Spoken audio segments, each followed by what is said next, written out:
Isang granada ang sumabog sa isang perya kagabi sa Paquibatos District sa Davao City at 41 po ang sugatan. May katabing Army detachment ang perya na posible raw target ng mga sospek.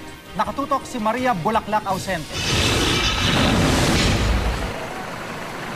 Nabulabog ang kasiyahan ng mga tao sa isang perya sa covered court ng Barangay Fatima, Paquibato District sa Davao City kagabi. Bigla kasing may sumabog na granada.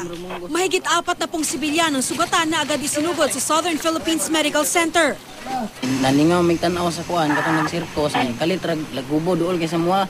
Ito nang hapa mi. Kaya binamog segunda ba. Wala naman to nanagan mi na ihay panago. Wala ko kabantay na yung labay, bantayan ako ning buto. Pagbuto, yung piti din akong kuan, mo to dinaganay namin. Patunay sa lakas ng pagsabog ang uka o crater sa lupang binagsakan ng granada.